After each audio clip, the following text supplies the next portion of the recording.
Dobré odpoledne, milí diváci, milé divačky. Ladies, gentlemen, dear viewers, good afternoon also to all of you who are online. I am Tereza Matějčková, and I will be the host for today's talk, which will take about 80 minutes. It's a real honor to welcome you at this extraordinary event. We will have time to spend with Judith Butler, a leading thinker. In the first part, they will present their keynote speech, and then we will together talk about some of the core ideas. At one point, I will also open the floor for your questions, should you have any. In the world of contemporary philosophy, which is incredibly diverse with so many specializations, there are just few figures who are universally known, but Judith Butler is one of them. Still, let me briefly remind us why we are so honored to be having them with us today. Judith is a philosopher. Their work has shaped the way we reflect on the essential social questions and also our personal lives. They gave us a new perspective on the questions of sexuality, gender, power, lack of power. They showed us that power is not just vulnerable, but also empowering. At the same time, they have always been concerned with the topic of human freedom, its possibilities, how to live freely, how to express our freedom. We should also emphasize that Judith has not limited themselves to scholarly activities, but they've been also an activist speaking up for those whose voices are not heard. In their last book, The Force of Nonviolence, Judith contributed to new understanding of nonviolence. Butler's intention is not to romanticize nonviolence. The idea is not to turn the other cheek or to love our enemies. The idea is not to become saints. No, on the other hand, they believe that nonviolence does not exclude aggressivity, and that nonviolence must sometimes be aggressive in order to be heard and to be real. This last book was published amidst the pandemic. The pandemic which caused many deaths, which destroyed livelihoods, which triggered fears and anxieties, and which has shed a bright light on social inequalities. But the pandemic has also reminded us of a long-forgotten technique, which, however, is of the essence for thinking. Stop and ask ourselves fundamental questions while we stop. I think that all of us know what I'm talking about. Whatever our profession was, we were sent home, except for health care staff, of course. But for the majority of us, we were at home and we had to look for new activities. In the thesis on the philosophy of history, Walter Benjamin said that thinking involves not only the flow of thoughts, but also their arrest. And I think that sometimes it is even more difficult to arrest our thinking, to stop thinking. The pandemic, however, has left us with no other choice than this technique. Judith Butler will reflect on the ideas highlighted by the global crisis. It was a gift for our imagination. We could think of unreal visions which emerged in this unimaginable global pause is not that unreal. Economists started to talk about new economic models. Environmentalists cherished hope for the environment. Psychologists spoke about the need to rethink our relationships. And we've been also told these hackneyed phrases that the world has changed for good. After a couple of months, it seems to me that many of us, including myself, just want to go back. We want to go back to our lives before the pandemic. Or maybe not. Let us now listen to Judith's speech.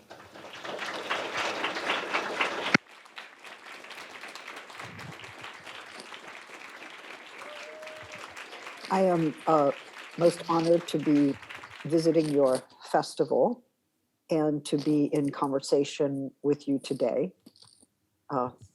Although some people claim that the pandemic is over, they're throwing away their masks, they're doing away with precautions. We know that some countries have yet to see vaccines and that many people are still ill, dying, or living in states of high susceptibility to the virus. We also know that the pandemic has cast a bright light on existing social inequalities, and that those inequalities have only strengthened during these times. What is, however, less often noted is that this virus is a disease of the interconnected world, and that it illuminates as well our interconnectedness and our interdependency. We cannot remain within the narrow limits of the nation state and think that we can solve our problems that way. Indeed, we know that both climate destruction and the pandemic are planetary in their scope, and only a planetary politics can reverse the course of this double destruction. When we ask about living in the world, we are also speaking about inhabiting the world, for there is no living without dwelling in the world. And dwelling brings up both duration and space. It would be different if we were speaking only about the earth. The earth persists in many places without being inhabited by humans. And that is, of course, a great relief in the midst of climate destruction. The world, however, implies a space and time of inhabitation. A world includes the temporal and spatial coordinates in which a life is lived. All the supports that provide for duration through space and time in relation to a network or field of living beings and built environments. If the world is uninhabitable, then destruction has had its way with the world. If a life is unlivable, then the conditions of livability have been destroyed. The destruction of the earth through climate change makes for an uninhabitable world.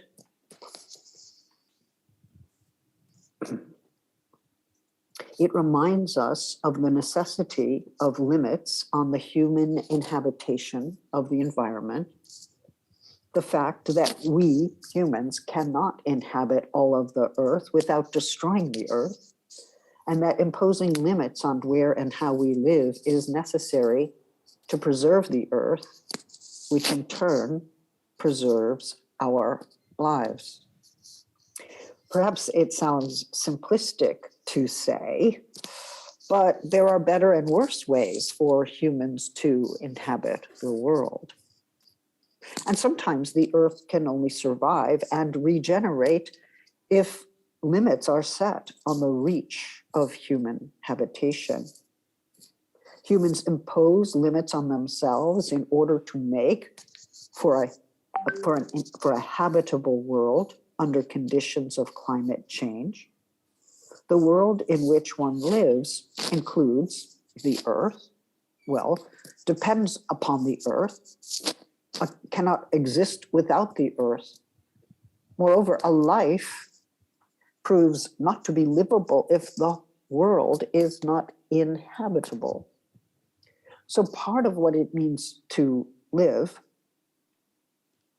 and to live in a way that is livable, is to have a place to live, a part of the earth that can be inhabited without destroying that earth, to have shelter and to be able to dwell as a body in a world that is sustained and safeguarded by the structures and infrastructures in which one lives, to be part of what is common, to share in a world in common.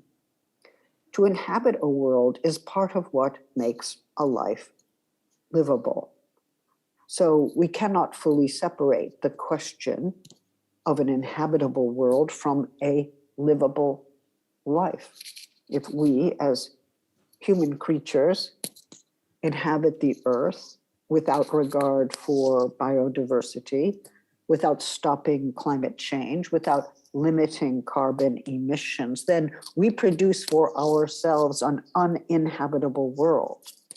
The world may not be the same as the earth, but if we destroy the earth, we also destroy our worlds. And if we live human lives with no limits on our freedom, then we enjoy our freedom at the expense of a livable life. Indeed, we make our own lives unlivable in the name of our freedom.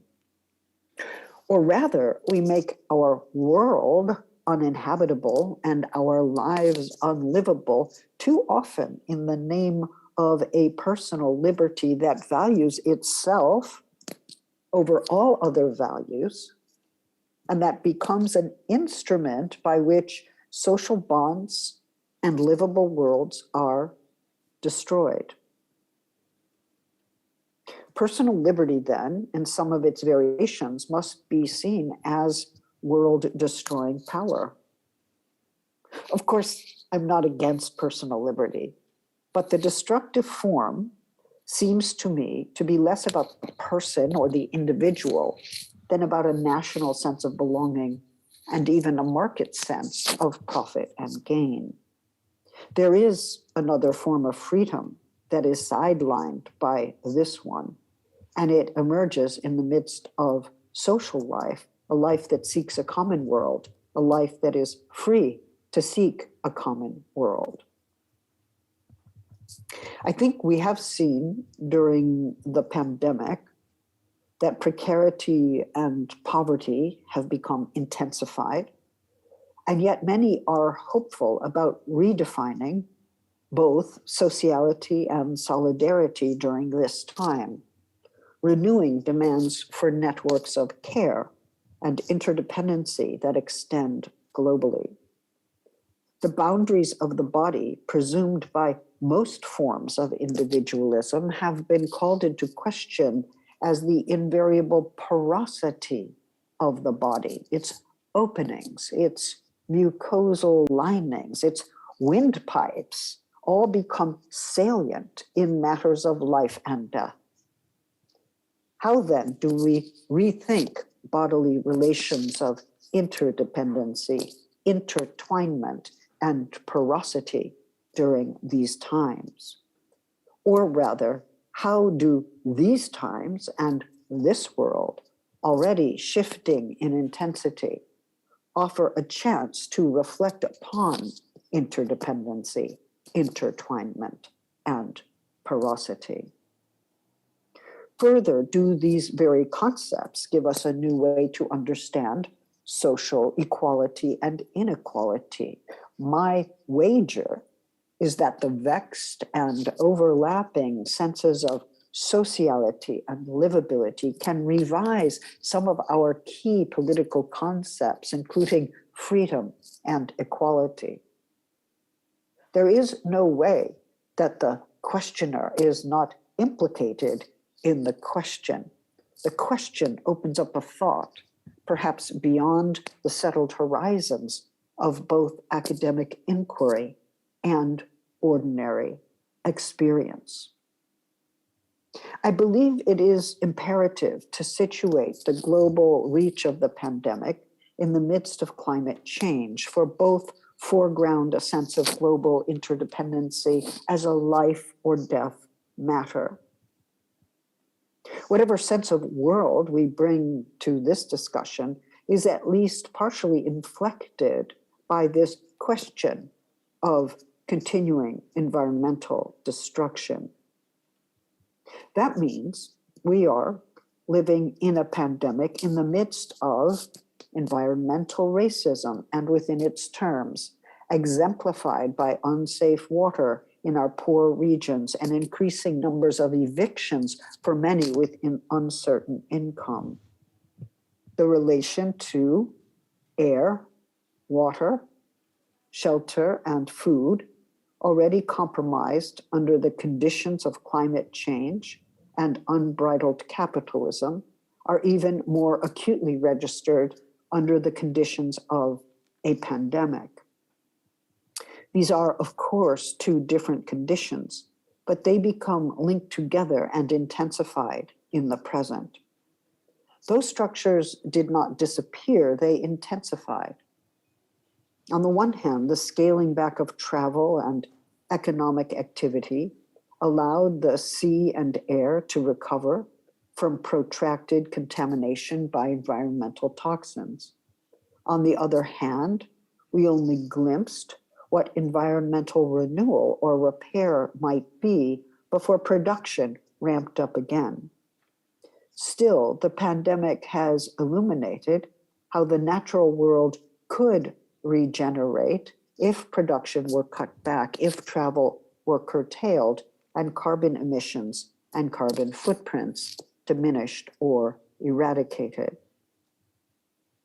I would like ideally to link the interconnected character of our lives to the obligation we have to organize the world, including healthcare, on principles of radical equality. The question of whether or not to open the economy that is posed from the perspective of lockdown and restart the world in regions where confinement has been instituted for 2 months or more assumes that restarting the economy will not lead to illness and death for many people. Or the decision to refuse confinement altogether as an approach assumes that, well, some people will fall ill and die, but that is a small price to pay in order to keep the economy open. Keeping the economy open is, of course, important, especially for those who are poor or who risk falling into poverty and debt without employment. But what are the risks for them? Indeed, many workers now face a question: do I continue to work in order to make a living, even if making a living makes me die? It is not a question of work or death, but death as a result of work, even when work is precisely what one needs in order to live. The contradiction is one that Marx pointed out long ago, but for him, the condition was capitalism, not the pandemic, although for much of his writing life, a pandemic was there in the background.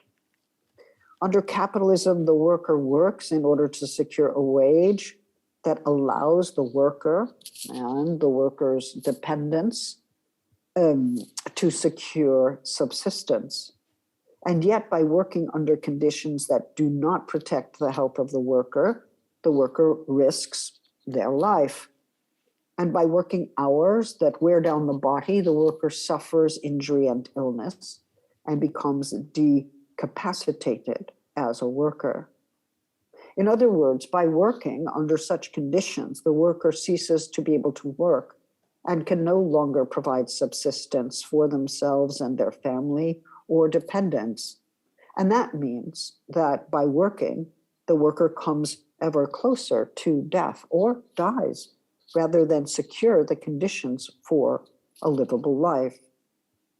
The contradiction, according to Marx, could only be resolved through the dissolution of capitalism, and in our present moment can only be resolved by a guaranteed annual income. Indeed, if income were secure, no worker would have to face the situation of having to work under perilous conditions in order to live. Living with such an anxiety is not a livable life. This is also not an equitable or life-supporting organization of common life. And yet we find care networks operating outside of government offices and structures that offer transportation, food delivery, and shelter to those in need, and widen circles of support through online networks that produce material effects, constituting new social infrastructures in the face of failing or absent ones. The normative principles for this movement include interdependency, social solidarity, and revolutionary critique. They are seeking to provide the conditions for life, for living on, for living together. What we call the care solidarities are opposed to letting die, to letting people die.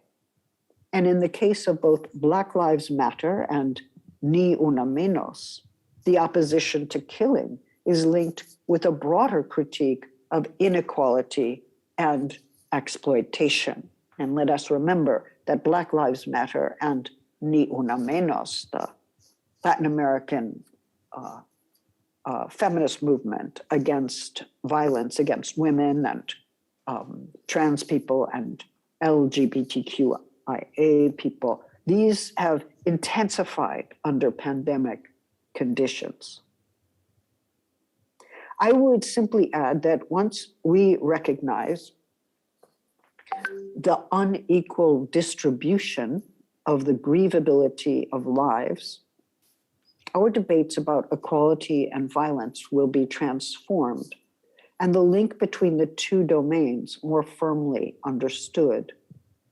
For equality and livability to become pervasive features of our world, and they should be, they must be asserted and claimed precisely by those bodies who endeavor still to live, to secure the conditions of living, whose living endeavor becomes the very substance of thought and of transformative protest.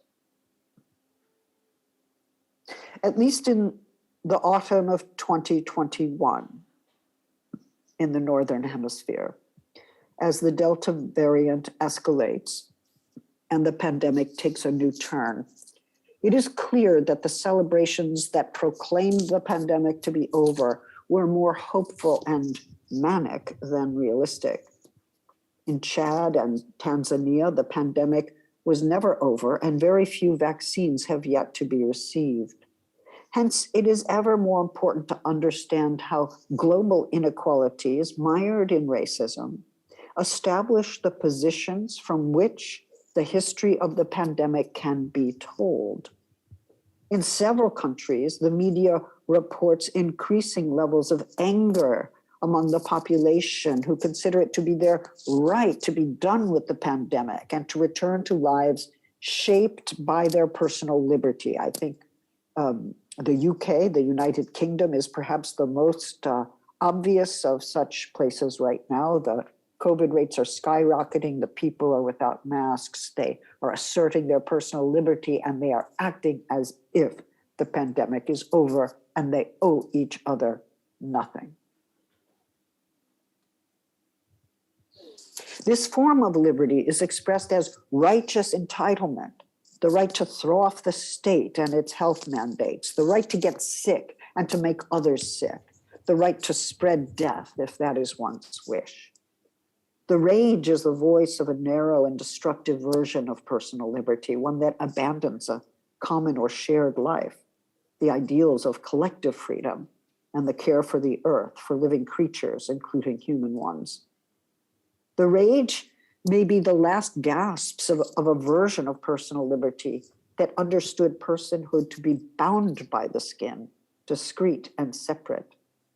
What is left to realize is that the body is, in fact, porous, that its openings are necessary for breath, food, digestion, well-being, sexuality, intimacy, the taking in of each other's bodies. We cannot really live without taking each other in or finding ourselves inside another's pores, for that is where we live, outside of the bounded self and its conceits, in relation to a world that sustains us, an earth and its habitats, including human ones, that depend on a politics that is committed to a world in which we can all breathe without fear of contagion, of pollution, of the police chokehold, where our breath is intermingled with the world's breath, and life and breath, syncopated and free, become what is shared, our commons, as it were. The task before us is how to think about infrastructures of care that are not simply those that belong to a maternal ethic or a domestic space.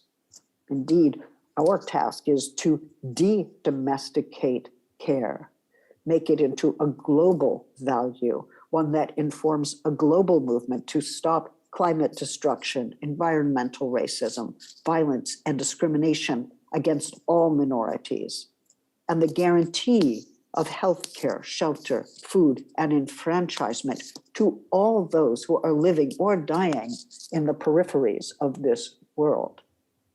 If we are called utopian, then that is fine.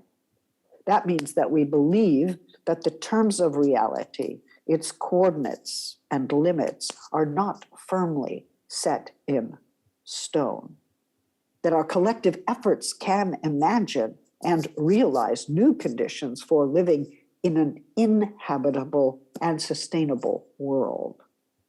That means that parts of the earth should never be excavated or even inhabited except by those who already have cultivated an affirmative practice of living with nature, opposed to its plundering.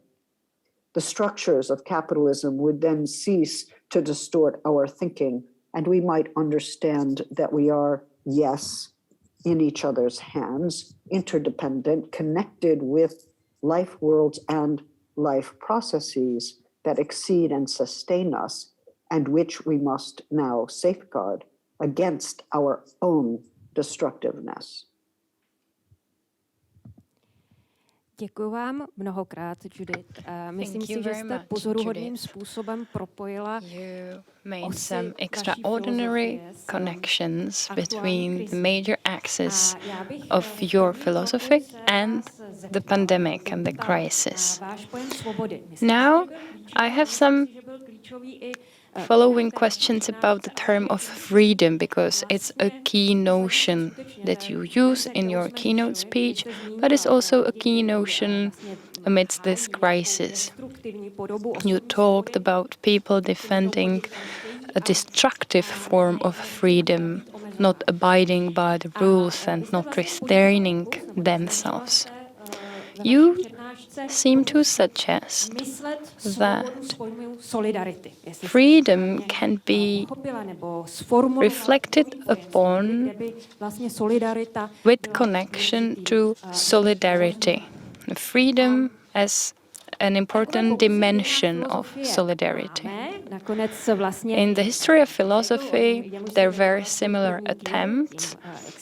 Hegel, whom you devoted the first book that you published, also attempted to do that. But to me, it seems that freedom, personal freedom, freedom as an aspect of my personality has been the prevalent notion.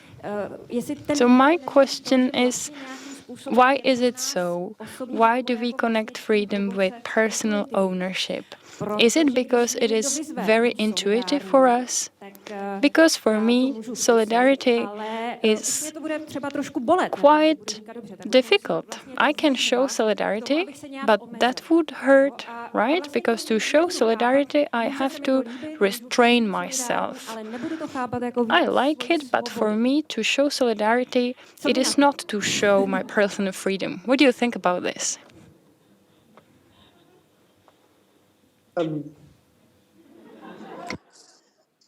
So I can answer you in the abstract philosophically, but maybe an example would also be helpful. I mean, one key insight from Hegel is, in fact, that to be free, to express freedom, is in fact to externalize oneself in a social world in which one is regarded as free. So if I say I'm free, but the social world does not confirm my freedom, or has imprisoned me, or has denied me the freedom of expression, then I am in fact unfree. And I see that to be free depends upon a community, a political structure in which I can express my freedom, in which my freedom is recognized. So I can demand the conditions of freedom, but to demand the conditions of freedom is to demand that the political world be organized in such a way that my freedom can be expressed, externalized, and recognized in that world. So those who are struggling for sexual freedom in this world, those who want to be lesbian, gay, bisexual, or who are trans or travesti, who want to be able to live in the world freely, have to make the demand politically to be free. They can have an internal sense of freedom, but that internal sense is not yet social freedom. It's not yet collective freedom, because what has to be secured are the conditions in which anyone who is lesbian, gay, bi, queer, gender non-conforming, trans, whatever, anyone who fits in those categories or who is struggling with those categories can be free. I could ask, oh no, maybe just me, maybe I should be free. You know, it would be an impossibility. It would be a contradiction. Oh, I should have sexual freedom. I don't know about anybody else, right? It's my personal desire. It's my personal liberty. I mean, that would be contradictory because I depend on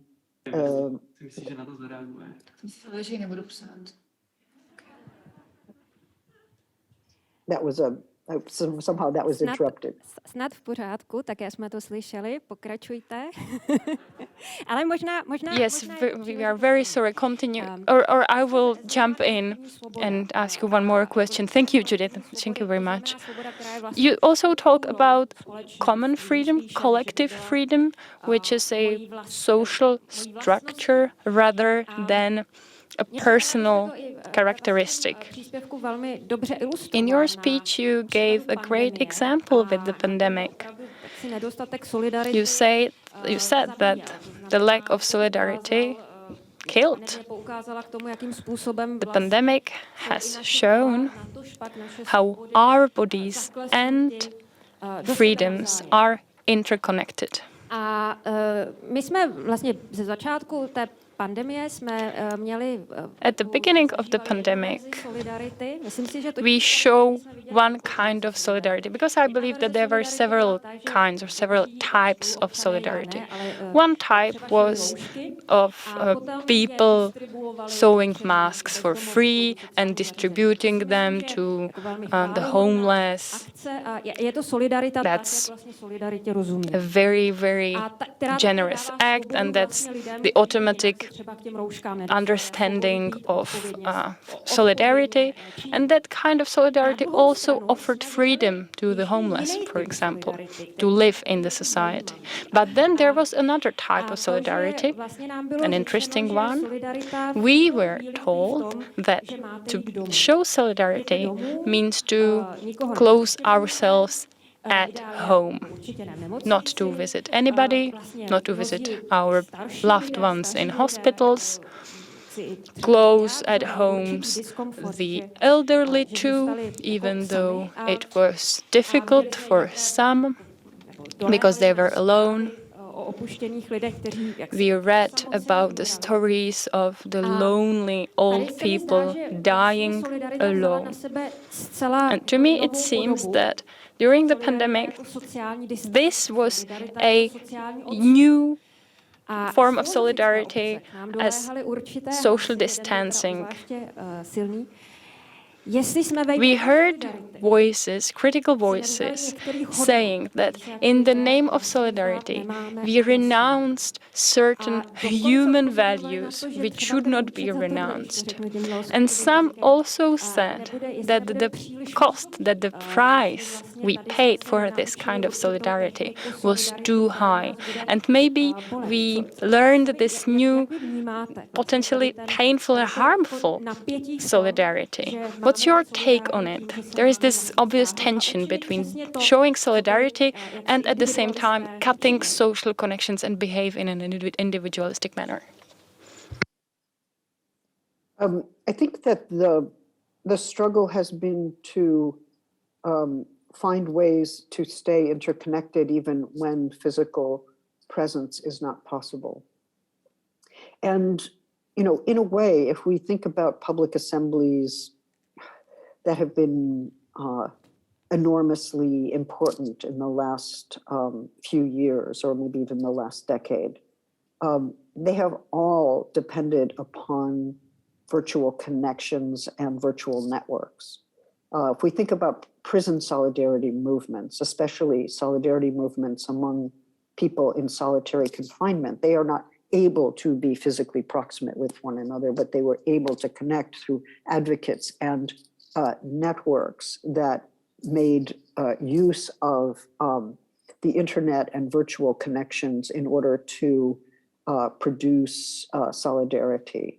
So solidarity does not always require physical presence. It cannot. If we think about transnational solidarity, if we want to give meaning to the notion of transnational solidarity, then we cannot make physical presence into a precondition of solidarity, because we are, by definition, at radical distances from one another. I think there are nationalist and racist forms of solidarity. There are patriarchal forms of solidarity that decide that certain people have lives that are worth protecting and that should not be exposed to the virus or to death, but other lives can be, which is why the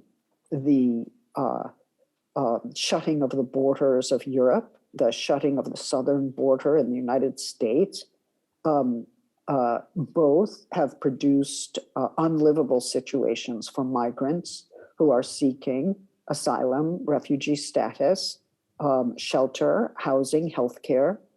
They are deprived of all of that as nation states have sought to protect their own citizens and refused others who are clearly in need. So my sense is that we need to think beyond borders.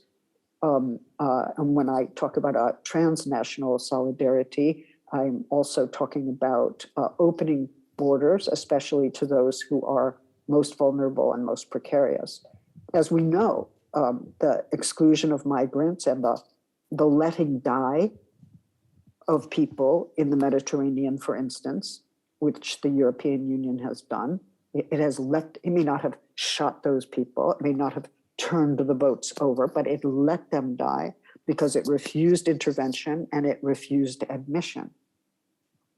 Those forms of letting die are also mirrored internally to all of those nation states where internal racism also happens, and where, as we know, the fight against feminism, the fight against gay, lesbian rights, the fight against trans rights is part of ultranationalist politics as well.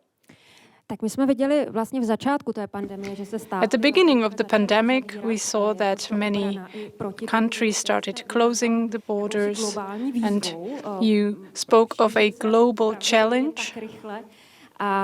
Because this pandemic was spreading so quickly, maybe because of the fact that the borders were open. But well, the Spanish flu also had global dimensions, although it was not so quickly propagating, and the world wasn't globalized as much.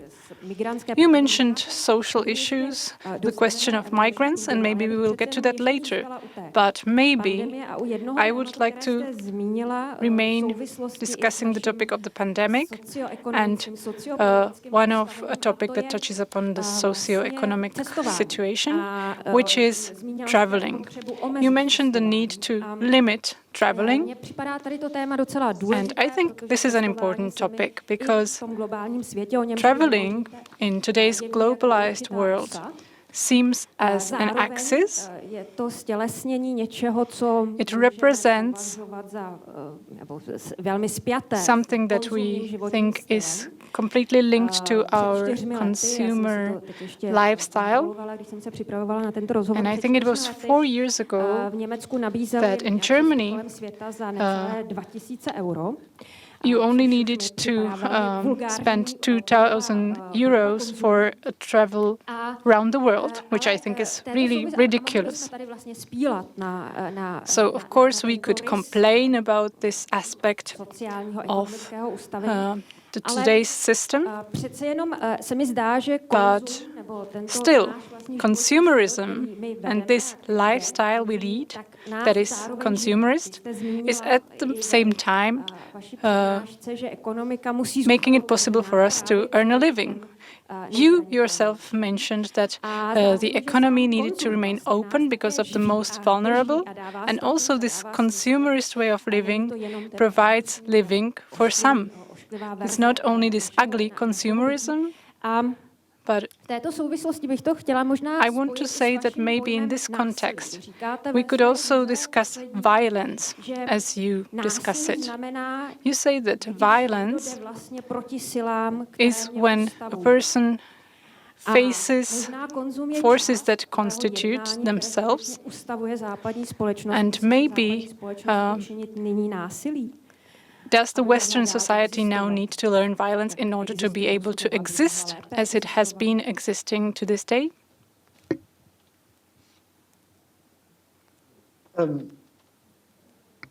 Well, travel and the relation of travel to carbon emissions is a huge issue.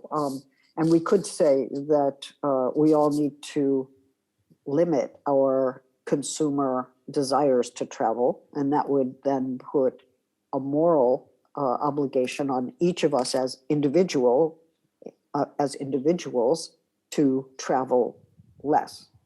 But consumption is only one part of an economy. Production is another part, and distribution of goods and services is yet another part. So I think we need a fuller economic picture, because it is the extraction of minerals from the earth, the production, corporate production, industrial production for high levels of profit are incredibly important to check, to limit, and that these are part of a systemic problem of unbridled capitalism, which we need to be able to address. So I worry about a moral, individualistic solution to the problem of travel. Like, oh, I personally should travel less. Yes, maybe so. Sure, yes. But if we think that is the solution, then we're not addressing the issue at the level of production, nor are we paying attention to the radical inequalities that are happening at the level of distribution, like who who is making money? Where is that money going? Why is there such a radical inequality in healthcare, in education, in food supply? It seems like we must be able to think about the economy at least in those three dimensions. Ano, přesně k tomu jsem chtěla přejít. Yes, that's what I was going to mention. Jaksi divokého, řekněme, You mentioned the topic of an unlimited capitalism, známá kritička západní and you are known as a critique of the Western capitalistic society. A mě by vlastně zajímalo, jak daleko... Ne? Can I say it? Like, can I put it like this? Zajímalo, jak daleko byste So I'm interested. Maybe. No, vymezila jste se vůči nespoutanému kapitalismu. Tak je pravda, že asi vůči nespoutanému Well, you said that capitalism is unbridled, so maybe we are criticizing unbridling. Are you against capitalism or just unbridled capitalism? I think I would call myself a socialist. I'm not a big fan of existing Marxist states, and yet I hold out for socialist ideals. That's how I would describe myself. Mm-hmm. Tak děkuju. Okay, great, thank you. Jakým způsobem? So let us continue. In my question, Vy to zase zmiňujete i ve své přednášce, že je velmi těžké. Again, it's linked to what you said in your keynote. It is very difficult to think about alternatives and new systems because we are all shaped by capitalism, even though I was born in the communist regime. A je velmi obtížné, ano. Je velmi obtížné. Yes, it's hard to believe, but it's true. Možná alternativy, že jo? It's quite difficult to formulate alternatives because we are preconditioned by what we've been living in. We're talking about the ideas of socialism, saying that the critics of unbridled capitalism do not know what to offer, how to fulfill the loopholes in our society. You mentioned one specific measure, the guaranteed annual income. Please specify, what is it? That's different from universal basic income, right? I don't know if it is different. It does seem to me that it would be great if it were adopted as a universal principle and we had global governance that could adopt such a principle. That would be beautiful. We don't have that and we don't know what form that will be. I do think that climate destruction demands global governance of some kind, and that we should all be thinking about how we want that to develop, what kind of governance it would be. Mm-hmm. But I think at the same time that we're thinking about climate destruction, we have to think about healthcare, food, shelter, rights of belonging of the most fundamental sorts. So all of these are crucial. But I'm particularly alarmed in contemporary life by how many people have to work in order to make a living, and who are now, either because of the conditions of work or the conditions of pandemic, imperiled by the workplace, which is one reason to go back to the early Marx, which I find extremely interesting because he illuminates this contradiction in terms of 19th century industrialization prior to syndicalism, prior to unions, prior to socialist organizations. So I do think we have a new form of contradiction, one that recalls the one that Marx illuminated. And here I would simply say, I'm talking about Marx as a philosopher. And people don't always understand that. They think if you talk about Marx, you are a Marxist or you believe in Marxist states of a certain kind. But we are perhaps able to distinguish between Marx as a philosopher and Marxism and its history. They are distinct and sometimes opposed. Ano, zmínit Karla Marxe je skutečně Yes, občas složité. to mention Marx can be complicated, especially in our Czech society. It's good that you emphasize that you think of him as a philosopher. Can you now go into more detail and tell us what fascinates you about the young Marx? What do you find fascinating and what is important for today? Because the capitalism he described was starkly different from the capitalism of today. The capitalism of today managed to implement a number of social measures in spite of the fact that there are disparities and inequalities, but overall inequalities reduce or are reduced. Before the First World War, 1% of the richest detained 50% of the world's wealth. Now it's 25%. So the capitalism that we know is different from that one described by Marx. So what's so inspirational about Marx that you mentioned him? Well, let me just say two things. First, I think he gives us what we might call a phenomenology of anguish. That is to say, he describes in graphic ways what it is to work hard to make less, to find one's work to be dispensable, to find one's work to be precarious, and yet to have to work harder and harder, longer and longer hours, and to become poorer and more estranged from one's work conditions. And he describes it quite graphically. And I think there's something to learn from this description, given that, once again, we see labor becoming increasingly precarious. Very few people have security of employment. Very few people know what their next job will be. They are working without contracts or with limited contracts. Precarity has become the norm for workers.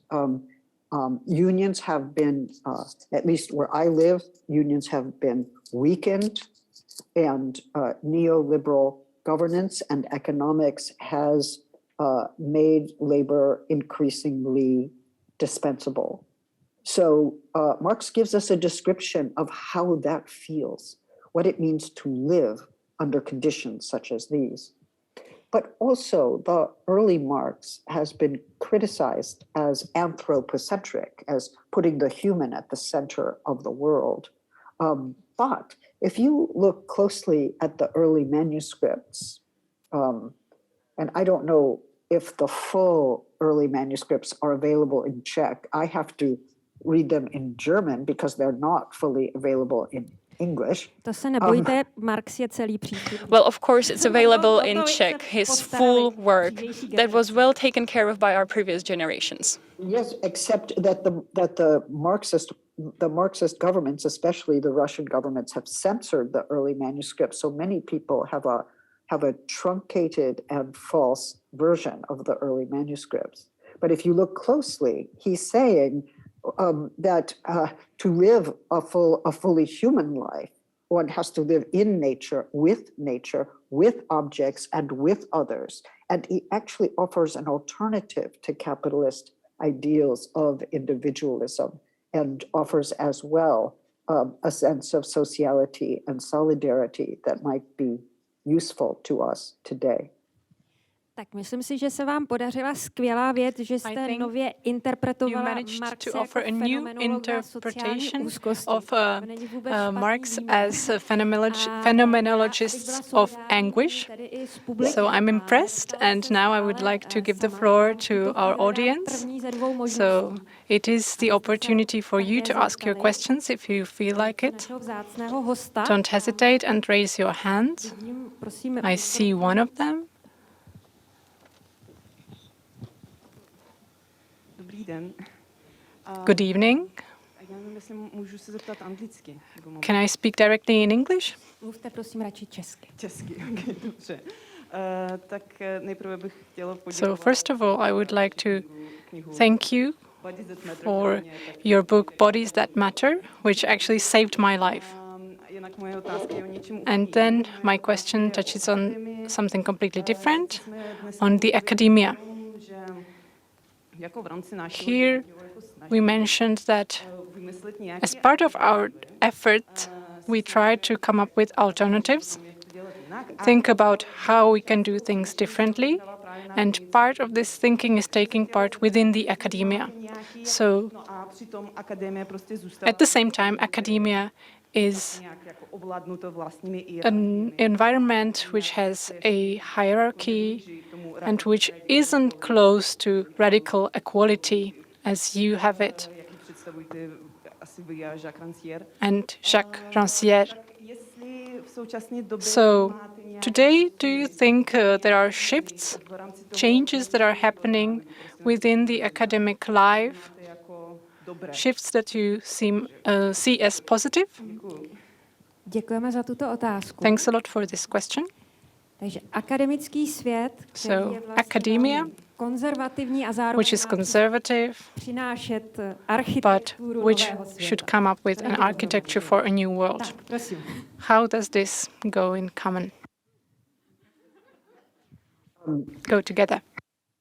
Well, in my experience of academia, faculty positions are also increasingly precarious. People are hired for short-term jobs with very low wages, or they have to take multiple jobs and find themselves utterly exhausted and unable to write in order to stay in academic life. So like many other industries, academia is now running predominantly on adjunct and precarious labor. So that is a problem. It is a deep inequality within the faculty, and it affects how we think and how we live. So my view is that institutions should be restructured so that faculty have, all teachers have job security and academic freedom. But that would be another lecture.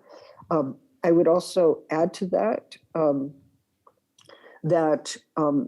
I have seen increasingly universities understand it as part of their task, their mission to engage in public life, to engage with the communities that they are serving, and to focus on what is called the public humanities.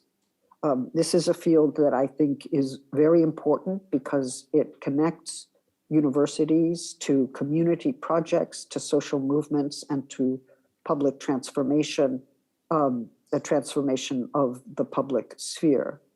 So this strikes me as important. It is not the politicization of academe. It is about making the university into a socially responsible institution.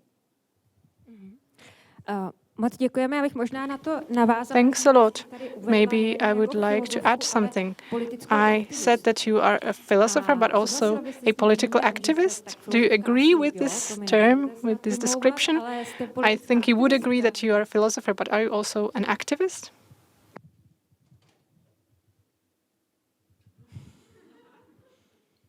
Why not? Why not? I don't know. Sure. Děkuji, velkorysá jste. Thanks a lot for being so generous and nebo accepting. máte pocit, že filozof... But do you think we need to distinguish between these? Do you think a philosopher has the duty to address the general public? Jaká je vlastně úloha? Or what is his task, his role in today's world? Teoretická otázka, já si Let's kladu not be také too docela theoretical, často. because I also have to face this question quite often Jsem vlastně when neužitečná, people tell me that I'm také not často slýchám useful nejenom enough. od znepřáteleného And prostředí, I ale don't i od své hear this rodiny. only from my enemies, but also from my family. Yes, my family told me I would never get a job if I pursued a degree in philosophy, but apparently I did okay. The truth is, I teach throughout the humanities and sometimes also in the social sciences. So I consider myself an interdisciplinary scholar who is trained in philosophy. I also think that that philosophy is important for our public worlds, because philosophers, if they're doing their job, ask us to think more carefully about the presuppositions with which we are thinking and acting in the world. The task, in my mind, is, of course, to teach that well in the classroom, but also to find a way for philosophy to act in public, so that we can have public thinking of a kind that allows us to question the lies of authoritarianism, of fascism, of racism, of misogyny and homophobia. How do we think in public together to call into question, to examine the presuppositions of those forms of thinking and acting that are so profoundly harmful and which are committed to subjugation, inequality, and exclusion. We do have a public task. I think it's important, but we don't. I don't think we can only teach what we believe in. We need to teach things we don't believe in. We need to learn how to engage with positions with which we disagree, and we need to learn how to do that better. Já bych nyní přešla vlastně k poslední části. Okay, maybe I would like to move on to the last part of our interview, which is your conception of life propojenosti nás všech, a tím bych se and vrátila i also the interconnectedness of all of us. Na povaze osobní svobody. I was speaking about personal freedom or personal liberty, and you said that, of course, my personal freedom is part of a collective freedom and is defined by it. And I think it is also important in your book, The Force of Nonviolence, and maybe I would like to mention one part of your lecture so that we can remember it easily. What is left to realize is that the body is porous, that its openings are necessary for breath, food, digestion, and well-being, for sexuality, intimacy, and the taking in of each other's bodies. We cannot really live without taking in another or finding ourselves inside their pores, for that is where we live, outside of the bounded self and its conceits. I think this is a great passage, very expressive, and you often mention porosity in your book. I think it is very well chosen because it lets us see the porosity, but also the borders or the frontiers. I think you highlight the openings that we have in us, and maybe I would like to speak more about the limits and boundaries. To begin with, you say in your book that, of course, one needs to remain oneself in order to be able to discuss with other people, so it is needed to pursue a dialogue with others. Jazyk vlastně života, o nějž se But the language of life mi připadá docela that you lean a on členitý, seems really complex to me. protože There are traps in it. můžeme potom říct, že jestliže tedy Because one might say v that nějaké podobě hodně toho sdílíme, we share many things, přesto já se budu tázat na to, then kde je ta maybe hranice. I would like to know Můžou za mnou where přijít to lidé, draw the line. kteří mi budou Because říkat there might be argumenty people who ve come prospěch života, and že moje say tělo vlastně that tak úplně my body tělem is není, not my own, maybe, že vlastně si nemůžu rozhodovat, because I don't co s ním have budu the dělat, right to a decide konkrétně what třeba, to do když with jsem it. těhotná, For example, when tak I'm to není pregnant, jako rozhodnutí na mě, that's not a jestli chci decision that nebo belongs to me, nechci, a decision of whether I want or don't want to do something, pokračovat v těhotenství. whether I want to Protože interrupt the pregnancy zkrátka or not. moje tělo je podmíněné Because my body životem is ostatních, preconditioned by náleží the do lives of určité others. I společnosti, belong která to by a se to moje certain tělo měla society ráda. which A- might a love tak my vlastně baby. Vlastně se ptám, So- a já, když takhle někdo za mnou přijde, When such a person já comes to se me, přesně obrátím na ten jazyk, který I jazyk, jak jste to mention říkala, this ohraničené language já a jeho of nadutosti. life, Já řeknu, language ne, pardon, of tohle je moje a tělo a já limited si s ním budu dělat. myself. Je to chyba? And do you think this is a mistake? Of a person that is bounded? Great, thank you. I think that sometimes the argument for reproductive freedom, which includes the right to have an abortion, should you wish to do that, has relied problematically on the idea of the body as property, right? My body is my property.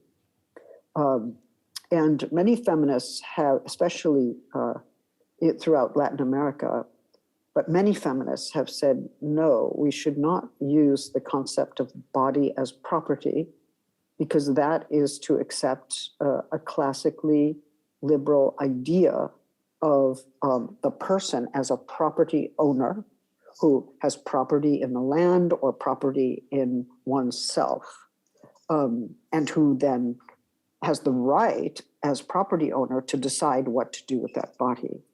The attack on reproductive freedom is an attack on women and women's freedom more broadly.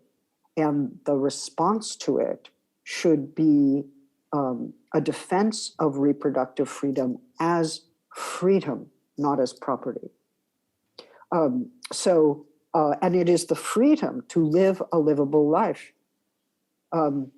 For some, giving birth is consistent with a livable life, even a flourishing life, a beautiful life. For others, the conditions for bringing a child into the world are not there, and that is not livable for the one who's pregnant or for the child. So a livable life is different from the sanctification of life. I'm not just saying I'm pro-life, I'm in favor of a life wherever it occurs. I am saying we must be committed to the social organization of a livable life, and attacks on reproductive freedom are efforts to make women's lives unlivable.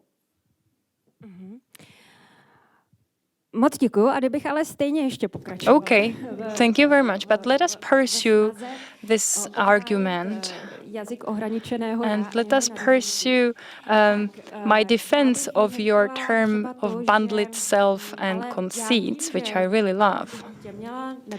Let us say that I know that I can have a child, I can cope with it, I will not have unlivable life, but I just say it's my decision. It's not about the livability of life, but it can be about my own comfort. Vlastně takhle, jak vy se vztahujete k So maybe tell me, moje?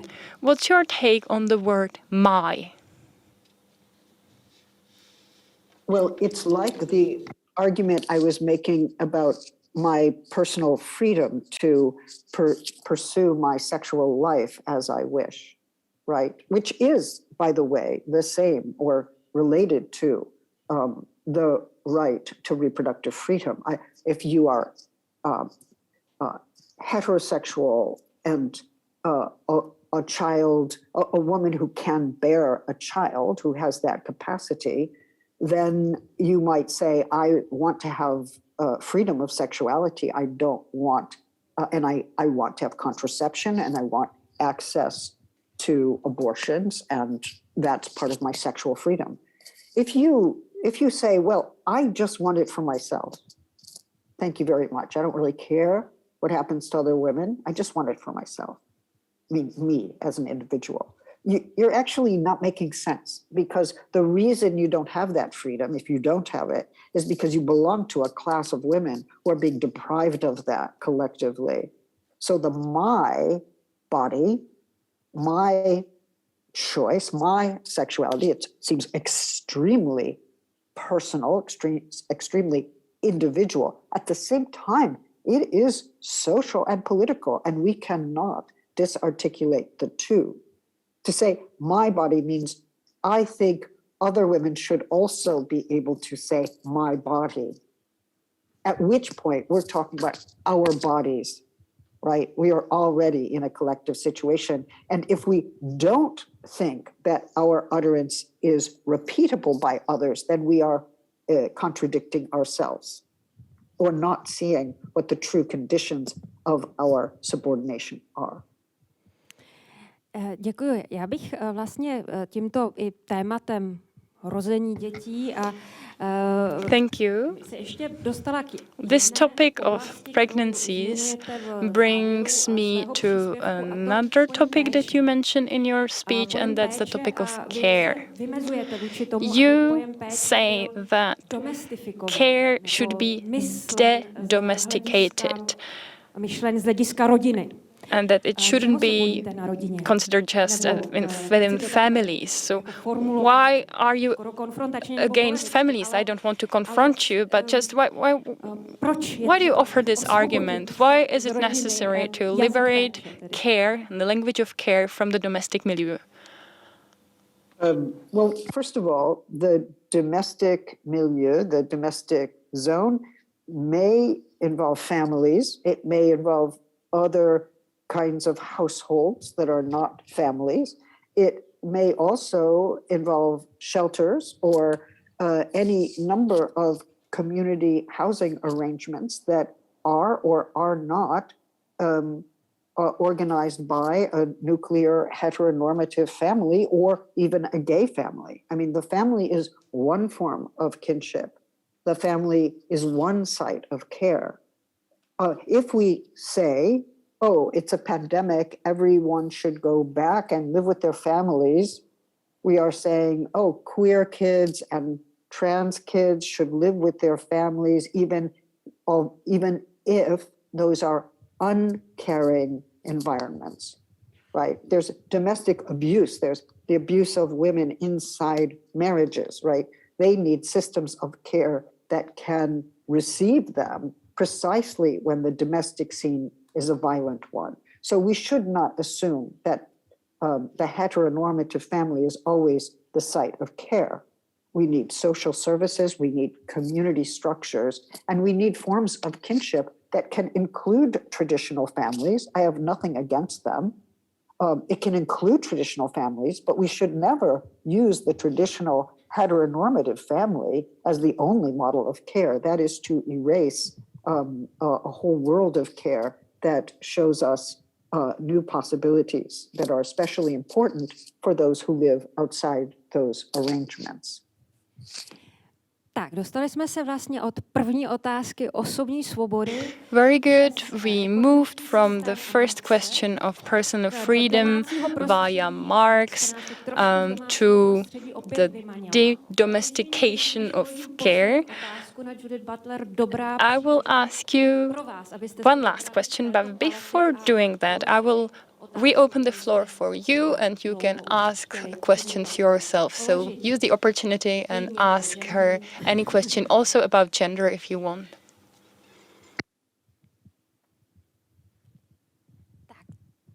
Tak prosím, tamhle slečna. Okay, that lady. Mikrofon.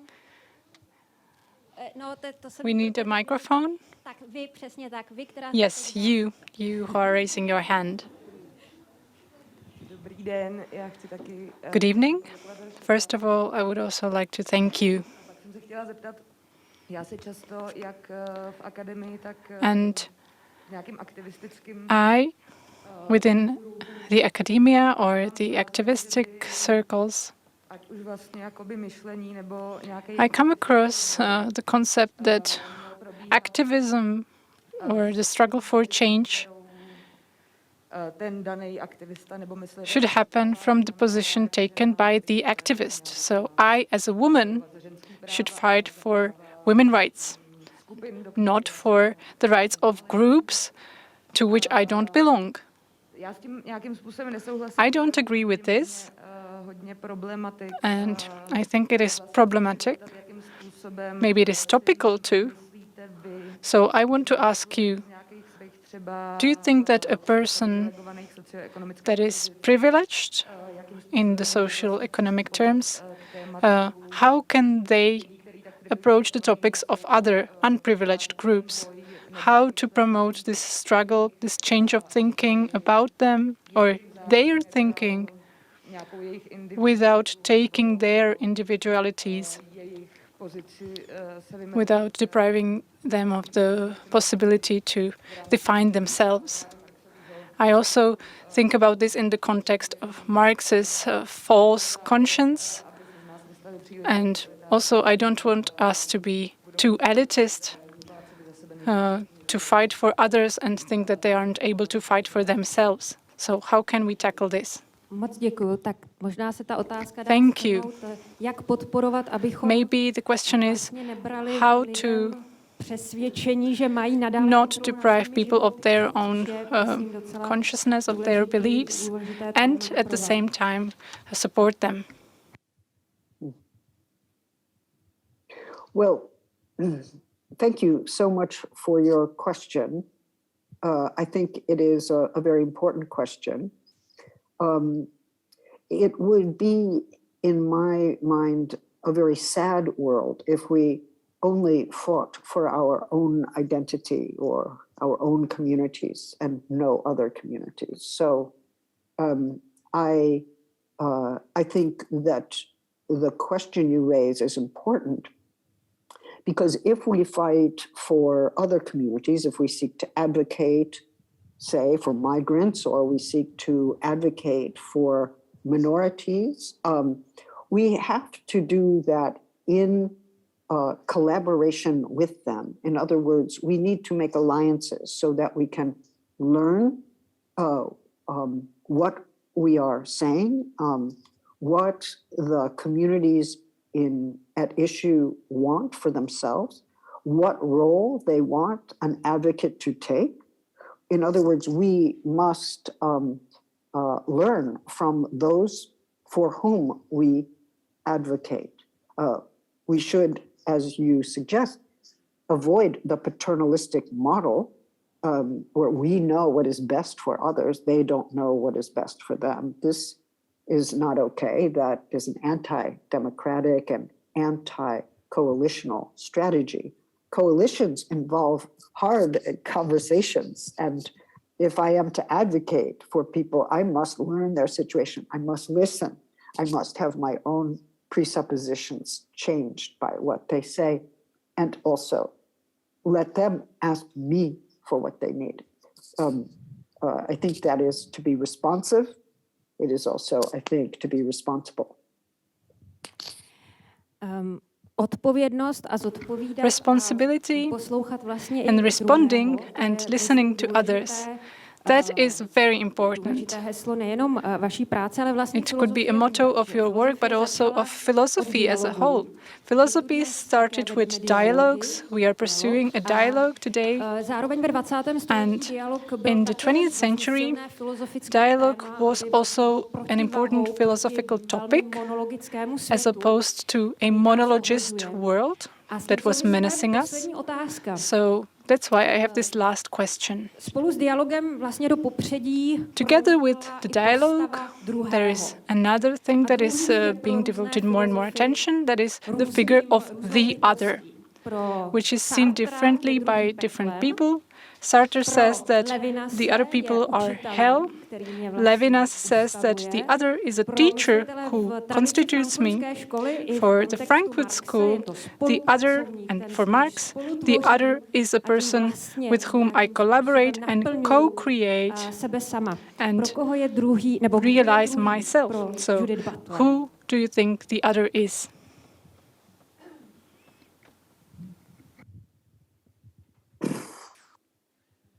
Well, I do take what Levinas says seriously, but I also change what he says to suit my own ethical and political framework. So if I'm teaching someone or I'm being taught by someone, if I'm working with someone collaboratively, there is, of course, what we do, but there is also the question of who we are. And I cannot assume, even if I have a category, a social category for another person, that I know who they are. I have to ask the question, who are you? I don't just ask that question once or twice, and it doesn't have to be literal, although sometimes it is. To ask who are you is to be open to the difference and the singularity that someone brings to an exchange. We should never close that question down. We should never think, oh, I've captured another person, or they have captured me, oh, or I belong to this category, and as long as you understand this category, you understand me. We are always a little bit at odds with the categories that describe us, and we must allow for that gap, that difference, which is why we do not capture each other, even when we know each other. If we know each other, we are in a process of asking the question permanently, openly, who are you? So that's the answer I have for that, which is a question. Já myslím, že to byl vlastně krásná I think this was a great answer.